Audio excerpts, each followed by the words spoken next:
Ah oui, ça va pas du tout, là, il a un truc. Non, non, on l'enlève, on va l'enlever. Parce que juste le temps, c'est la technique. Si vous avez besoin, il n'y a pas de souci. Alors. J'ai mon tweet. Je donne une première touche. Non, mais il faut qu'il la coupe. Non, mais là, si je me mets là, ça va très bien. C'est pas chaud au milieu, c'est bon, alors, c'est toujours un peu compliqué, juste en sortant du film, de se lancer dans les questions. La première, c'est la plus difficile. Mais on vous écoute si vous avez des questions à poser sur la réalisation, l'adaptation, ce que vous voulez. Mais tout ce qui concerne le film. Tu vois ?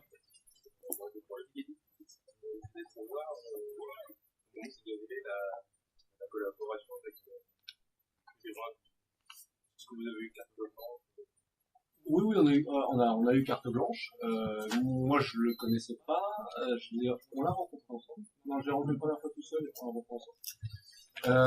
Ça s'est fait en confiance, en fait. On a eu des bons, enfin, même plus que des bons rapports. D'ailleurs, on est devenu assez proches.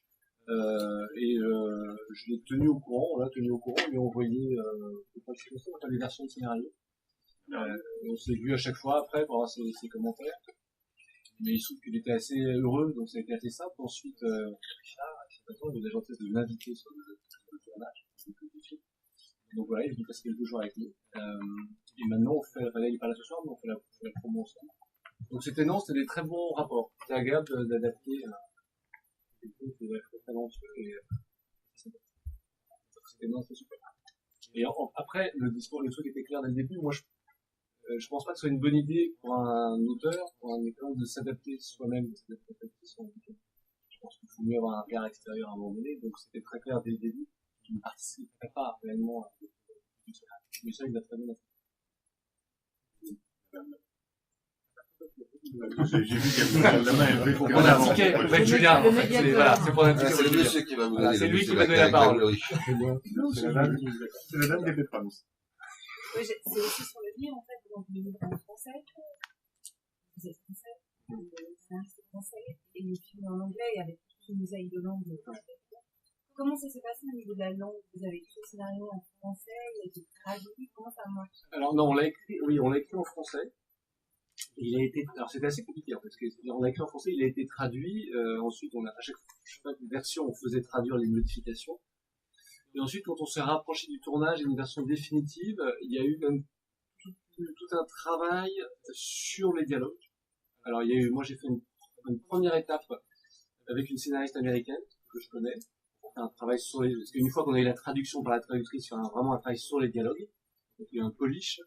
Et ensuite, il y a eu d'autres polish par des auteurs sud-africains pour trouver les expressions, la façon pour se rapprocher de la vérité sud-africaine, selon en plus évidemment avec africain, anglais, color. Donc c'était un assez long processus pour se rapprocher de la vérité, et enfin au final avec les acteurs, parfois on changeait un peu de mot, que ce soit des gens comme Rambo ou Forrest, mais aussi des seconds rôles sud-africains qui de temps en temps peuvent avoir des propositions. Mais c'est effectivement un travail assez long quand on est français de se rapprocher de la vérité, surtout sur un pays aussi complexe que celui-là. Il y a mademoiselle là-bas. Je crois qu'il vous aime pas beaucoup. Non, vous vous n'aviez pas relevé la main. Vous avez parlé d'adaptation avec un rendu extérieur. Ouais. Et j'ai trouvé que le film était beaucoup moins cruel et violent que le. Est-ce que c'est votre avis? Ça me fait plaisir parce que des fois on nous dit que le film est violent, donc Alors le film est violent, mais quand même. Ouais, je sais pas. Les images sont toujours plus. En fait, on a dosé aussi par rapport au fait que ce sont des images. La violence en image, c'est quand même assez différent des mots. Vous pouvez refermer le livre et le reposer. Là, vous êtes pris en otage dans une salle de cinéma. Moi, j'aime pas aller trop loin par rapport à ça. Avoir des gens qui sont dans une salle qui ne peuvent pas échapper à la violence qu'on leur renvoie. Donc, j'ai essayé de trouver un équilibre par rapport à ça. Alors, maintenant, je pense que ça reflète à peu près ce qu'on voulait au départ dégager, c'est-à-dire qu'il n'y a pas trop de concessions. Il y a quand même, ça ressemble à la violence que moi j'ai ressentie dans le pays. Mais je voulais pas être complaisant avec la violence non plus, en fait. Même moi, comme spectateur, je suis assez mal à l'aise quand j'ai l'impression qu'on m'impose de la violence juste par plaisir un peu sadique. Donc j'ai essayé de doser. sur le français, dans le Ah oui, c'est ce dont on avait parlé, pas de complaisance. Mais effectivement, de toute façon, sur la première version du scénario, moi j'avais eu la même réflexion en disant est-ce qu'on n'a pas un petit peu édulcoré? Et c'est vrai qu'on en avait parlé, et le fait de lire quelque chose de violent, et le fait de le montrer à l'image, ça n'a pas du tout le même effet. Et il y a certaines, je pense à la scène de la plage par exemple, qui allait un peu plus loin dans le livre, et effectivement, à l'image, je pense que ça aurait été même un peu ridicule. On main sur le barbecue, il y avait un truc qui était un peu ridicule à montrer. C'est une chose de lire et une chose de voir. Donc là, c'est à mon avis ce qui passait le mieux. Il y a beaucoup de gens qui ont lu le livre dans la salle ou... Merci de me répondre. Trois personnes qui avaient lu. En même temps, j'en sais, les gens... Bien, t'as pas donné la parole. Oui, c'est vrai. Excusez-moi. Non, c'était pour savoir si... Oui, j'ai lu le livre. Non, c'est la même. Non, pour la scène de la plage, non, dans le livre, on m'avait beaucoup choqué, franchement, j'avoue, et là, même, au final, cette scène-là, vous inquiétez pas, elle est vraiment très forte. Ouais. Justement, elle est très forte. Ouais. Donc, ceux qui n'ont pas lu le livre ne sont pas forcément doutés de ce qui est arrivé, donc l'impact était là, franchement, merci, Gertrude. Sinon, rien à voir, moi, la question qui me brûle les lèvres, c'est, même si ce sont de très bons choix, pourquoi avoir pris Orlando Bloom et Forest Whitaker dans les rôles principaux, et pas des acteurs sud-africains à l'instar de District 9 par exemple qui avait misé sur des acteurs sud-africains pas connus mais qui donnaient justement plus de vrais même si là franchement l'accent Ouais, non, ils ont beaucoup bossé l'accent parce que ça fait partie aussi du cinéma et qu'à un moment donné on avait besoin de deux acteurs connus pour monter la vraie raison de ça. Au départ on a besoin de deux acteurs connus pour monter le film. Ça fait partie aussi de ce qu'est un film avec son processus de fabrication. Et qu'en l'occurrence, ça ne me dérange pas de travailler avec des acteurs comme cela. Autant j'ai eu une obsession d'être le plus sud-africain possible. Donc à partir de là, des acteurs sud-africains, des équipes, etc. Autant je crois aussi au talent des acteurs. Et voilà, quand on a des acteurs de grands talents et qu'on a des chances qui viennent avec nous,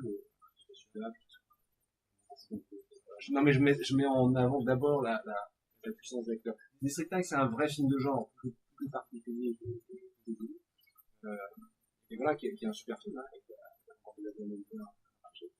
mais qui n'était pas produit de la même manière. Justement, je voudrais revenir sur Orlando Bloom, mais plus comment est venu le choix d'Orlando, en sachant que on a plutôt l'image du mec assez chétif et tout ça, alors que le rôle lui va super bien. On a un petit peu peur, on a une appréhension quand même au début.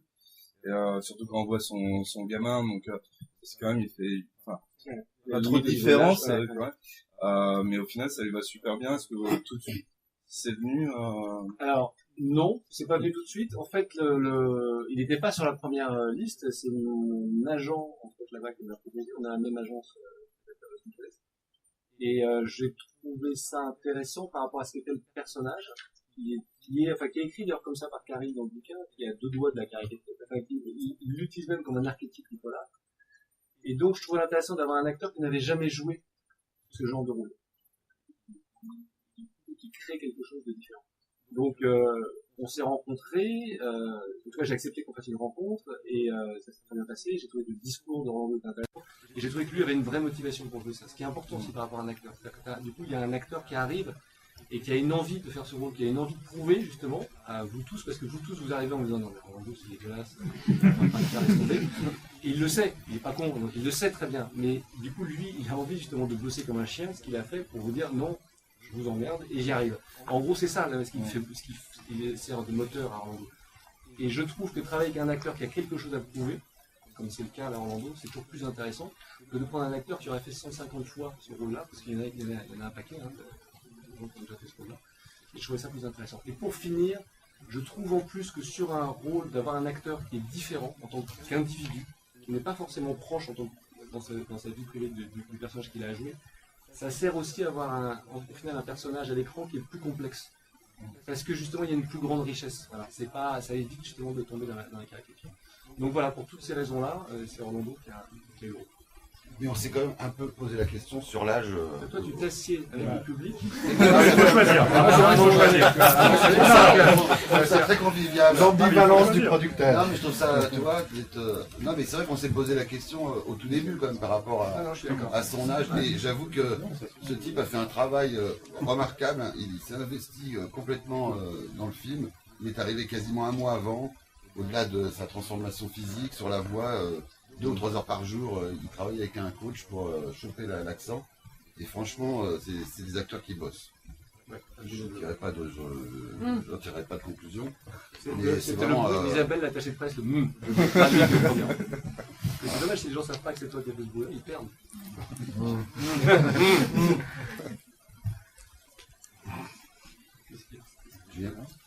C'est comme qu'est-ce qui se passe là vous êtes dissipé, qu'est-ce qui se passe? Je relevais juste la question qui a été posée à Orlando Bloom. Comment regardez-vous aujourd'hui la saga de Pirates des Caraïbes Et qu'est-ce qu'il disait? C'est long. C'est long. D'accord. C'est positif ou négatif? Ah, pas encore. Non, c'est une question. Ah, la pauvre. Oui, donc oui, justement, ce que vous venez de dire par rapport à Orlando Bloom, ça me fait des questions par rapport à Thomas Peter, qui selon moi, contrario, a une très longue carrière et a fait beaucoup de rôles un peu dans ce style-là, un peu bourru, un peu. Donc il n'y a pas le discours que vous venez d'avoir par rapport Pourquoi? Jean quoi, rôle un peu, c'est-à-dire dans il a fait énormément de rôles comme ça, de mecs qui a des idées super précises sur change pas de vie, qui est assez. Non, parce que. Monolithique, entêté. En gros, c'est l'inverse total. Non, mais la différence, je vais vous dire, non, la différence, alors moi je vois pas tant de rôle que ça, mais même à la limite en dehors de ça, la différence c'est que le personnage d'Ali dans Zulu, il n'est pas à 2 doigts de la caricature comme Brian peut l'être. Donc en fait, j'avais plus besoin justement de quelqu'un d'étonnant pour Brian, pour éviter de tomber dans le piège de la caricature. Le personnage d'Ali dans Zulu, par toutes ses particularités, dont la principale qu'on va faire le jour du film, il est plus atypique en fait. Donc du coup, il n'y a pas cette, j'ai pas cette gêne-là, j'ai pas cette inquiétude-là. Mais ça n'entre pas en compte dans cette façon d'investigation, tout ça, c'est des parties sympathiques, et lui avant tout c'est un fils, et ce qu'il cherche au départ, c'est tout à fait une vie, et c'est tout. En fait, ça reste sur sa particularité, on va dire, un point de dépend. Donc ça reste quand même avant tout un rôle de flux classique. Oui, mais vous pouvez pas réduire un personnage à sa fonction. Non, c'est pas ça.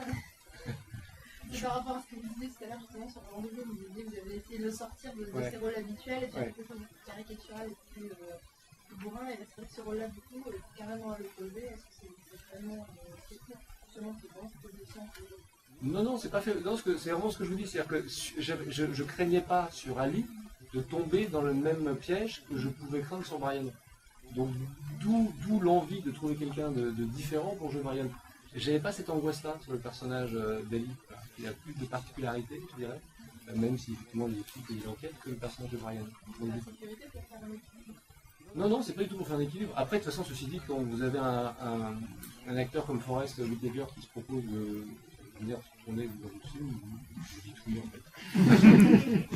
Je crois qu'en fait, à un moment donné, c'est aussi ça. C'est-à-dire qu'il fait partie des plus grands acteurs de sa génération. Donc voilà, le jour où vous avez un acteur comme ça qui vous dit bah voilà, moi j'ai envie, bah vous faites ouais, bah d'accord. Donc voilà. Non mais c'est aussi simple que ça, parce que c'est des acteurs qui sont. Un acteur comme Forest, c'est un type qui est hors norme. Dans sa génération, pour moi c'est un des meilleurs. Il n'a pas toujours eu les rôles d'ailleurs qu'il méritait. Pour plein de raisons, mais c'est un acteur qui est hors norme, qui est connu. Hein? C'est une partie de plaisir pour les réalisateurs, pour le réalisateur et le producteur. Bien sûr, oui, de toute façon c'est un plaisir de travailler avec des acteurs comme ça. L'un ou l'autre ils sont très différents, mais les deux c'est un plaisir.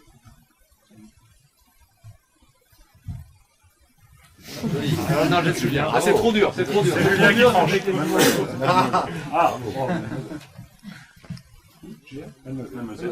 Bonjour, moi je voulais simplement savoir ce qui vous a amené sur ce projet et pourquoi vous avez choisi d'adapter le livre au Zoom. Alors Zoom, parce qu'en fait c'est Stan, ici présent, qui m'a fait lire. Tu fais tes trucs en même temps? Non, justement, je dis, on est dans une cave, en fait, il n'y a pas internet. Non. Ça dépend de ton opérateur. Chez SFR, on peut pas. Non. C'est Stan qui m'a fait lire Zulu en me disant voilà, j'ai lu un bouquin qui est super, voilà, qui serait super pour toi. Non, oui, non, je veux en parler avec la place. Et donc voilà, donc je l'ai lu et j'ai effectivement trouvé le bouquin formidable. Et après, on s'est rencontré avec Richard qui, bien avant Stan et moi, avait trouvé le bouquin formidable avec un peu d'avance et qui donc avait déjà les droits. Mais et je tiens à préciser que la personne qui m'a fait dans le bouquin est au premier rang. Voilà. Ah non, mais tout ça, vous voyez, ça tient. Honnêtement, l'envie, c'est d'abord le bouquin. J'ai trouvé formidable et ça m'arrive pas très souvent de lire un livre en me disant j'ai envie de passer 2 ans de ma vie à adapter ce livre. Donc c'est vraiment ça. Après, pourquoi? Après, je l'ai appelé dans le bouquin, mais moi, ce qui m'a touché, c'est le fait que, à la fois, c'était une enquête policière, mais qu'au-delà de ça, il y avait une description du pays de l'Afrique du Sud que je trouvais intéressante. Et qu'encore au-delà de ça, ça brassait une thématique sur le pardon qui, voilà, moi, me touchait, que je trouvais intéressante aussi. Donc, il y avait plusieurs niveaux dans cette histoire et que je les trouvais tous intéressants. Non, pour les mêmes raisons. L'imbrication entre l'histoire politique du pays, sur le destin intime des personnages, et le tout dans une enquête tendue, donc ça faisait un roman formidable.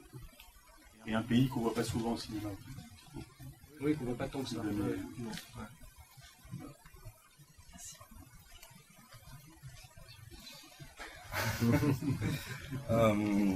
Je veux savoir au niveau de la scène de la plage, donc c'est la première scène en fait qui montre quand même le côté sombre et violent du film. Enfin, d'un seul coup, ça bascule.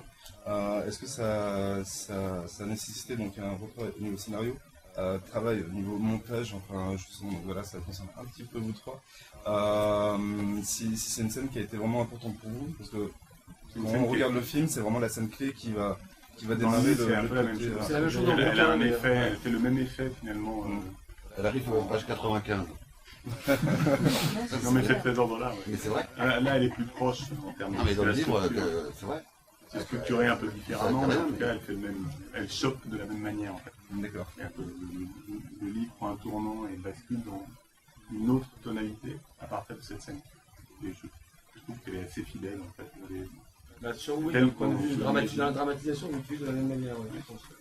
Donc oui, c'était une scène extrêmement importante. Et puis en plus, c'était une scène même, une fois qu'on se lance dans la réalisation du film, on oublie le bouquin, etc. Mais quand même, c'est aussi une scène où on sait que pour les gens qui ont lu le livre, on a attendu tout le monde dans sa parce que Constant me l'a fait lire, il m'a tout de suite dit, tu vas voir, il y a une scène de plage. Tu n'avais pas voulu trop rentrer, je pense que c'est une des scènes que tout le monde c'est une scène que tout le monde retient. Parce que ça dérape, on se dit non, il ne va pas se passer ça, non, puis ça va toujours plus loin. Et c'est exactement la même chose dans le bouquin. Est-ce qu'il s'est posé la question de l'adapter différemment? Je sais pas si tu as le droit de poser une question. D'un point de vue déontologique. J'en profite. Je suis pas sûr que tu aies le droit de poser une question. Je suis là pour nourrir le débat. Je suis d'accord pour la question. Non, mais la ça réponse m'intéresse. est non en fait. Est-ce qu'il s'est posé la question de ne pas la faire comme ça, de l'adapter différemment, ou est-ce que d'emblée c'était... Non, en fait on a... Toute la question, c'est ce que disait Stan tout à l'heure, c'est la scène va un petit peu plus loin dans le livre. Oui, on lui coupe les 2 mains. Oui, et puis elle... on les met sur le barbecue. On les met en dehors barbecue. Oui, non, je me souviens. Mais non, en fait, on est resté assez fidèle au bouquin. Mais moi, je trouvais le bouquin super. On est resté assez fidèle au bouquin. C'est-à-dire qu'en plus, il y a une âme dans le livre. Donc, on a simplifié un petit peu, mais pas grand-chose en réalité, sur l'intrigue policière. On a un peu modifié, parce oui, pour réduire un petit peu. Et on a changé un petit peu la fin aussi, pour la rendre, à mon sens, plus compréhensible sur le propos, mais c'était assez modéré comme modification. Pareil, vous n'avez jamais demandé s'il a faim. Je suis désolé pour toute la partie, mais j'arrive. Non, mais moi si je peux... Non, attends. Attendez, c'est pas une question. Mais je trouve... En fait, on se parle assez bien avec le producteur et il en profite pour me poser des questions. Pas du tout, mais je trouvais... Non, c'est pas du tout ça. Ce que je viens d'y penser, c'est simple. Par rapport à la première question de la soirée. Non. Il a ce qu'on appelle l'esprit d'escalier. Et je trouve ça, à la limite, presque plus fort dans le film parce qu'on identifie les personnages, alors que quand on lit, c'est que, à la manière de Friedkin, je trouve ça intéressant d'installer dès le début d'un film, en gros, 3 personnages principaux, parce que le film, il est construit, on voit Brian, Ali, et j'ai un trou, et Dan, et donc, voilà, avec sa famille, sa femme, on l'installe comme un personnage qui va être très présent. Et le fait, alors évidemment que la scène est violente, mais ce qui est violent aussi, c'est que ce personnage sur lequel on commence à s'attacher dans le film, d'un seul coup, on le fait mourir. Et Friedkin a fait pareil dans Police fédérale Los Angeles, je ne sais pas si vous vous souvenez de ça, et c'était, je ne sais pas si vous l'avez vu, c'est là où je passe la culture de mec, et je passe pour un vieux con. J'étais pas né, excuse-moi, je ne sais pas. C'est quoi ce film? Bon, d'accord, mais je trouve ça assez gonflé. Alors dans le livre, oui, mais je trouve ça gonflé dans un film d'installer quelqu'un et de le faire disparaître de bout de 20 minutes. Dans un monde idéal, d'ailleurs, il nous aurait fallu pour Dan un acteur du même niveau de notoriété. Non mais vraiment pour cueillir le spectateur. Non mais c'est vrai, non mais dans un... Non mais pour ceux qui sont un peu... Voilà, je trouve ça, voilà... Je suis d'accord. Pas trop des conneries. Je crois que ça va être bon. Non, mais non, il y avait Mandel depuis 1 heure. Mais oui, ah oui, c'est ça, voilà. Julien, tu es d'accord? Moi je suis d'accord. Alors moi je suis désolée, je vais revenir à l'Afrique du Sud. Parce que justement, enfin, je trouve ça vraiment bien qu'un film s'intéresse à l'Afrique du Sud, même si c'est pas le meilleur côté. Je veux savoir comment s'était passé le tournage, parce qu'on voit beaucoup les bidonvilles. Donc le tournage, est-ce que ça s'est fait dans les vrais? Est-ce que vous avez refait des décors Alors non, ça s'est fait dans les quartiers, dans les vrais quartiers. On n'a pas refait de décors. Faut savoir qu'en fait il y a deux sortes de bidonvilles. En gros, il y a les townships, qui est ce que vous voyez d'habitude. Là où habite Joséphina, la mère d'Alice, c'est les townships, avec les baraques de tout ondulées, souvent de couleurs. Il y a quasiment un côté typique. Il y a beaucoup de tournages qui se font là-bas, quand même. Y compris des pubs, même parfois, qui se tournent là-bas. Donc c'est assez encadré. Il y a une espèce de société de production locale, un peu, avec des repéreurs. C'est un peu... Mais voilà, ça existe. Et après, il y a là où on a tourné tout ce qui concerne le chat, le gang du chat, qui sont les quartiers colored, en fait les quartiers métis. C'est quand même très séparé, encore les quartiers noirs où il y a les townships. Mais les townships, il n'y a pas de colored, il n'y a pas de métis, c'est d'autres quartiers. Vous pouvez voir qu'il y a des bâtiments un peu plus hauts. Alors c'est le côté, pendant l'apartheid, on a construit des bâtiments pour que ce soit un peu plus chic que les townships, sauf que ça s'est délabré et ça ressemble à ce que vous voyez maintenant, c'est totalement pourri. Et surtout, contrairement aux townships, où disons qu'il y a un tissu social qui existe encore, il y a un bien vivre ensemble quand même qui existe, même si c'est pauvre. Là-bas, c'est vraiment le quartier des gangs, c'est vraiment sauvage, c'est vraiment dur, beaucoup plus dur, et il n'y a pas eu de tournage. Donc c'est là où il a fallu négocier en fait avec des gens sur place, avec les gangs, en fait, les dealers, pour leur remplacer ce qu'ils perdaient en deal. Donc Richard a acheté toute la drogue. Et, si ça vous intéresse, il lui reste un million. C'est le merchandising, c'est un peu de ça. Et donc on a dû dealer avec eux pour qu'eux assurent la sécurité. Et simplement, comme on n'a pas trouvé le décor parfait, il y avait une espèce de place un peu ouverte comme ça, dans ce quartier-là, et la déco a construit le bar, le shading, le bar du chat, en fait, et tout est faux là par contre. Ça c'est construit. Donc je rappelle qu'il va être détruit ce décor, donc c'était plus sympa de faire ça. Pourquoi il va être détruit? C'est dans le film. Ah oui, dans le film, oui, c'est ça. Oui, non, mais en plus, on trouverait. Non, mais enfin, vu la valeur du mètre carré, je pense qu'on aurait pu. Je parle pas de Richard, mais je pense que c'est jouable. Puis en plus, Richard, c'est pas lui servir pour ses vacances. Donc, du coup, ça, c'est-à-dire que les équipes déco sont allées 1 mois avant qu'on tourne, ils sont vraiment installés, ils ont travaillé là-bas, etc. C'est vrai que les premières fois qu'on est allés, on faisait pas trop les chers, hein, quand même. Et puis voilà, petit à petit, il y a une espèce de quotidien qui s'est installé. On a tourné, donc la déco a très longtemps pour construire ça, et nous, on a tourné quand même 1 semaine. Il y avait de l'action. Et ça s'est bien passé. Alors, il est vrai que les filles qui travaillaient dans l'équipe, c'est vrai que quand elles allaient au camion aux chiottes, un peu loin, elles se faisaient accompagner. C'est vrai que le dernier jour, on était un peu tendus parce qu'on se disait qu'on représentait un peu la tirelire et que, en gros, une fois qu'ils auraient pris tout ce qu'ils pouvaient prendre, ça pouvait se retourner contre nous. Donc, c'est vrai que les équipes Sudaf locales étaient un peu tendues le dernier jour. Et au final, c'est bien passé. Voilà. Juste Orlando s'est fait voler un ordinateur. Mais il a été retrouvé très vite. On est très efficace par les mecs qui nous faisaient la police, les mecs des gangs, et ils sont très efficaces. Il a avoué très vite. Mais vraiment très vite. Hein. J'ai été menacé de viol et. Non, c'est hyper violent. Moi, j'ai jamais vu ça. Les gens ne vont pas à l'école, il y a de la rue partout. Les types sont totalement. Ils traversent la rue, ils ne voient même pas les bagnoles passer. Enfin, c'est terrible. Et les townships à côté, c'est. Le paradis. C'est vrai que sur le moment, sur l'habitude, c'est les. Enfin, les gens nous les montrent en disant que c'est horrible et c'est plutôt les townships. Oui, mais c'est amusant parce que moi, quand j'ai lu le bouquin, j'ai lu et je me dis, ah tiens, Ali, quand même visiblement à un bon niveau dans la police, garde sa mère, enfin sa mère vit encore dans un township. Et je me dis, c'est un peu bizarre. Et en fait, en y allant, en me baladant et en discutant avec les gens, j'ai compris. C'est qu'en fait, il y a quand même. Parce que dans les communautés noires, il y a une langue en commun, il y a une culture en commun, il y a un rapport familial. Il n'y a pas du tout dans les quartiers des Cape Flats où les choses sont beaucoup plus tendues et beaucoup plus violentes. Alors ça ne veut pas dire que les townships, où les samedis soirs, ça picole un peu, bon, ça peut être un peu chaud. Surtout quand on est blanc, ça peut tout de suite se tendre un peu. Mais sinon, township, on s'est baladé beaucoup. sans sécurité. On était allé, moi, chez le repérage, même une fois de nuit, à 11h du soir, à un endroit, je me sentais pas en insécurité, franchement. Après, il y a 1 million d'habitants dans les townships de Kailicha, donc c'est comme à Paris, il y a des quartiers qui craignent, d'autres qui craignent moins. Voilà, c'est un monde entier. Voilà, ça s'appelle Non, on était 3-4. Mais il y avait Brio Instant qui est tout petit, donc il compte pas. Comme un texto, oui. Enfin, il y en a, hein, Brio, attends. D'autres questions, peut-être? Moi, j'ai une question sur la fin. Quand Orlando il sort de la scène de fin, il a tout étonné. J'ai manqué quelque chose. Pourquoi est-ce que c'est son père qui était à l'origine du projet? Quand il sort, à la scène tout à la fin, il sort du funérarium et il a l'air un peu surpris. Est-ce qu'il Ah non, il est pas étonné, je crois. Non, c'est pour tout cas, c'est pas. C'est pas ce qu'il joue en tout cas, non. Non, son père n'a rien à voir avec ça. C'est juste qu'en fait, il a. Ce qu'on dit au début, c'est qu'il a en gros, c'est le symbole du fait qu'il n'ait jamais lui pardonné à son père. Il a un parcours un peu inverse du parcours d'Ali. Donc voilà, il en veut à son père qui c'était l'ordure visiblement d'après ce qu'il en dit, procureur un peu dur sur le régime de l'apartheid.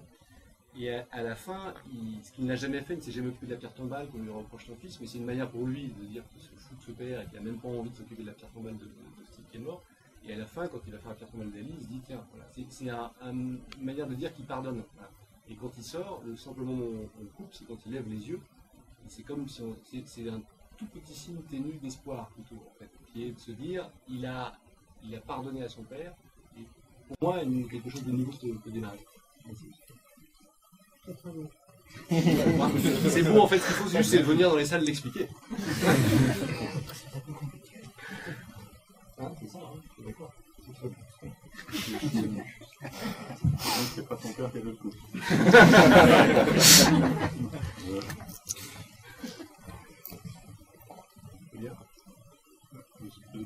Ah, si. Oh, ouais, non, je ferme ma chaise par rapport au début. Juste, le film s'appelle Zulu. Vous êtes de la famille de Karim? Pas du tout, justement. J'ai lu le bouquin il y a 1 mois, en 3 jours, comme ça. Ouais, bon, allez. Non, en fait, voilà, le bouquin comme le film s'appelle Zulu, et le truc, c'est ce que j'ai un peu regretté, c'est le personnage de Zina qui a été vachement minimisé dans le film. Presque anecdotique, alors que dans le livre, elle a une importance capitale dans la construction de l'identité d'Ali, qui justement va renouer avec ses racines zoulou, qui va réfléchir sur ce que c'est que d'être un zoulou à l'époque de l'apartheid, où il n'est pas être un zoulou, et maintenant, où c'est pas non, parce que forcément... Zoulou, c'est l'époque de l'apartheid, c'est mieux. Ouais, enfin, c'est pas forcément mieux maintenant, mais du coup, il se construit vis-à-vis d'elle, justement, elle lui fait prendre conscience de ses racines, et au final, il vit mieux. Dans le bouquin, après c'est ce qui devient un film. Et un film, c'est de la matière humaine, et donc c'est de la matière humaine, c'est aussi du casting. Et donc, comme je disais tout à l'heure, quand on a Forest qui a envie de faire le film, on fait ouais, super. La seule différence entre le Ali qui est écrit dans le bouquin et le Ali qui est dans le film, c'est qu'ils n'ont pas le même âge. C'est-à-dire que le Ali qui est dans le bouquin, il a 35 à peu près. Forest, il en a 50.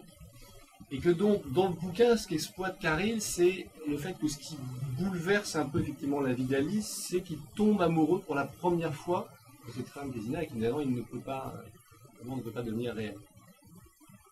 Je pense que c'est crédible pour un homme de 35 ans, on peut à la limite y croire, et que 50 ans, c'est un peu différent. Et que l'histoire, n'est pas la même. Non, c'est moi qui décide. Et que donc l'histoire, Julien quand même. Et que l'histoire marchait moins bien. Cette histoire-là marchait moins bien qu'un homme de 50 ans. Ça marche, voilà, ça marchait moins bien. Et qu'en plus, comme de toute façon, il fallait qu'on réduise certaines choses, on a réduit ça. Il n'y avait pas l'espace pour le faire vivre de la même manière. Ouais. Ce que je me suis dit en regardant mais je trouve qu'en plus dans le bouquin, il y a une ambiguïté. Faire des digressions très longues. Il y a une ambiguïté sur pourquoi est-ce qu'il bascule à la fin. Justement, est-ce que c'est parce qu'il y a cet amour impossible avec Zina? Est-ce que c'est pour la mort de sa mère? Et c'est vrai que nous on avait plutôt envie. C'est plus difficile d'être ambigu au cinéma que de l'être en littérature. On a besoin d'être un peu plus. Il ne trouvait pas l'espace pour vivre en fait. Ça sonnait beau. C'est plus joli comme tu le dis déjà, c'est plus petit. Mais après, c'est compréhensible pour un homme de 50 ans, pas avoir été forcément amoureux, enfin voilà. Vu ce qu'il a suivi quand il était gamin, on peut se dire que oui, mais ça change pas les sentiments, il se protège de ces sentiments-là. Moi j'ai plus de mal à l'acheter qu'un homme de 50 ans. Et en plus, dans le bouquin, Zina tombe red dingue d'Ali au premier regard, en gros, malgré toute l'affection que je porte à Forest, et l'admiration que j'ai pour lui. comment dire, enfin, vous voyez ce que je veux dire. Ouais. Voilà. Donc ça participe aussi. Je sens qu'il y avait une autre question pour jeune homme. Bonsoir. Vers la fin du film, dans le désert, et à un moment donné, la musique est vraiment magnifique. Et je voulais savoir comment on fait pour donner des directives à Alexandre Desplat, sachant qu'il travaille pour les plus grands, qui a déjà travaillé avec vous. Comment on fait? Est-ce qu'il y a les mêmes habitudes ou alors est-ce qu'on lui donne des nouvelles directives? Non, bah, c'est à chaque fois différent. Vous savez, en fait, c'est extrêmement important le rapport qu'on a avec le compositeur parce qu'à un moment donné, il arrive plutôt en fin de processus sur le film et c'est comme si lui-même réécrivait une couche à l'histoire. Parce que la musique, ça raconte quelque chose. Et évidemment, hormis si on est musicien, ce qui n'est pas mon cas, on est un peu quand même en position pas de faiblesse, mais on est un peu passager, on est un peu spectateur de ce que le compositeur va faire. Donc moi, ce que j'essaye de faire, c'est qu'on se voit avec Stan, on fait ce qu'on appelle du spotting. Nous, en fait, quand on monte le film, on monte avec un thème track, donc avec une musique temporaire, qui peut être une musique d'Alexandre ou autre, en fait, qui correspond aux intentions. Et ensuite, Alexandre, la première fois qu'on lui monte le film, on le monte sans musique, pour pas le troubler, donc il voit le film, c'est un peu sec, hein, il voit sans aucune musique. Et après, on le voit en scène de montage, et c'est comme ça qu'on a fait. Et après, on fait un spotting, c'est-à-dire qu'on lui dit, voilà, on lui fait écouter les musiques qu'on a mis, mais lui, il a déjà vu le film, il a déjà eu cette première impression qui est très importante. On discute ensemble du spotting, il a des commentaires, des propositions, on discute de qu'est-ce qu'on attend de la musique à ce moment-là, qu'est-ce que ça peut raconter. Encore une fois, lui, il rebondit sur des propositions. Et ensuite, quand il rentre dans le concret, moi, concrètement, je vais... maintenant, on se connaît bien avec Alexandre, mais je vais tous les matins, quasiment, tous les 2 matins, chez lui, tôt. Il me fait écouter des maquettes sur les images. J'aime pas. Si j'aime pas, je lui dis pourquoi. Si j'aime bien, je vais lui dire pourquoi. Et voilà, et ça se passe comme ça. C'est assez précis, et en l'occurrence sur ce film-là, c'était extrêmement précis. C'est vrai que j'ai été extrêmement présent, j'y suis allé très souvent, parce que comme je l'ai dit dès le début, je crois que sur les 8 dernières minutes de film, il y a 3 répliques, c'est ça? Je sais plus, on avait compté un truc comme ça. Donc c'est-à-dire qu'à la fin, moi ce que je dis à Alexandre, la première fois, je lui dis, la fin du film, c'est je te file les clés de la voiture, et moi je vais m'asseoir à côté sur le siège passager. C'est-à-dire que c'est la musique qui doit emmener le film. Donc c'est vrai que j'avais très peur. Quel que soit le talent d'Alexandre, parce que quel que soit le talent, il faut réussir à la sortir, la musique, qu'elle soit juste et qu'elle exprime l'émotion qu'on cherchait. Voilà, c'était peur, normal. Non, c'était super. Moi, j'ai toujours peur. Hein. À chaque fois qu'on monte avec... Il a plus peur que moi. Ouais, moi, j'ai toujours peur. Non, parce qu'on monte avec du spotting et donc de la musique soit d'Alexandre, soit de John Williams, soit de Génie, avec des scènes qui fonctionnent hyper bien, et le compositeur peut ne pas réussir à retrouver les mêmes émotions, et c'est toujours hyper décevant de voir à quel point la scène aussi fonctionnait avec la musique, et là, pour le coup, ça fait des cas. Surtout qu'en plus, le cas d'un compositeur comme Alexandre ne peut pas lui demander de faire ce qui se passe des fois, par exemple, si vous allez mettre du Hans Zimmer ou du Desplat, si vous allez voir un compositeur moins connu, il dit, bon, tu me fais un truc dans le même genre. Tu vois, donc il va faire un truc dans le même genre. Donc c'est moins bien, mais en fait, on retrouve les mêmes intentions. On va pas avoir Desplat pour ça. On va voir pour que lui-même il amène quelque chose. Donc ça veut dire qu'il va apporter une touche là-dessus. Et c'est là où forcément on a un peu peur parce qu'on a un truc qui fonctionne et il faut retrouver dans un autre genre une émotion équivalente. Et puis parfois il lève le niveau plus haut, c'est ce qu'on nous demande.